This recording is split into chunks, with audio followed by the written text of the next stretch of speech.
बहन का फोन आया है कि इतने साल बाद परदेश से आया है और मेरे बच्चे के हाथ पर 100 रुपल्ली रख कर गया है। मेरे हाथ में किसकी कहानी है नहीं पता, लेकिन जिसकी भी कहानी है ना, दिल रोने लगा ये सुनकर। परदेसी की कहानी है।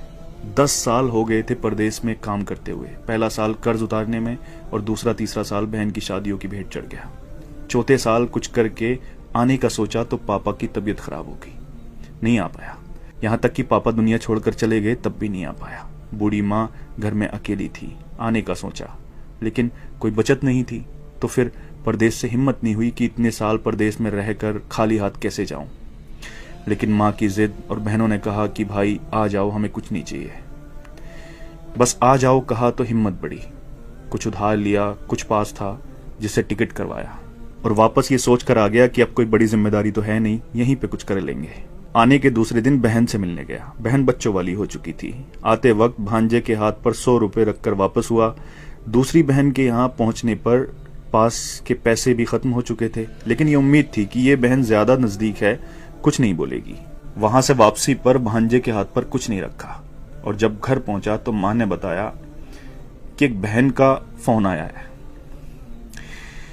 बहुत बड़ा दिल चाहिए यार ये सुनने के लिए। एक बहन का फोन आया है कि इतने साल बाद परदेश से आया है और मेरे बच्चे के हाथ पर 100 रुपल्ली रख कर गया है। इतना तो हम फकीरों को दे देते हैं। दूसरी बोली, मेरे बच्चों के हाथ पर 10 रुपल्ली भी रख कर नहीं गया, ससुराल में मेरी नाक कटा दी। ये सब सुनकर मैं सुन्न रह गया और अब अपनी 10 साल की कमाइयों का हिसाब लगा रहा था।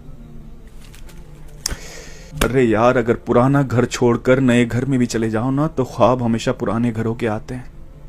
और एक परदेसी तो अपना सब कुछ छोड़कर चला जाता है अपनों के लिए, अपनों को बसाने के लिए। लोग मेहनत करके पैसा कमाते हैं, लेकिन परदेसी मेहनत के साथ साथ अपनी उम्र को बेचकर पैसा कमाता है। किसी खुशियों में नहीं आ पाता, किसी की मैयत में नहीं आ पाता। सच पूछो तो हमारे सीने में दिल किस तरफ है ना, ये एक परदेसी ही बता सकता है। क्योंकि जब वो अपनों को छोड़कर जाता है ना तो सीने में वही तकलीफ होती है जहां दिल होता है। जुल्म नहीं करते अपने लोग ये कहकर कि तुमने परदेश में रहकर हमारे लिए किया ही क्या है। अरे कसम खुदा की, अगर तुम्हें एहसास हो जाए, अंदाजा लग जाए ना कि उसने परदेश में रहकर तुम्हारे लिए क्या किया है, तो इस जबान को कटवाना पसंद करोगे, लेकिन कभी उसकी कुर्बानियों के खिलाफ बोलना पसंद नहीं करोगे। सच कहते हैं जिसका दर्द होता है उसकी तकलीफ को सिर्फ वही समझता है। परदेसी का दर्द सिर्फ वही समझ सकता है जिसने अपनों के लिए अपना घर छोड़ा हो।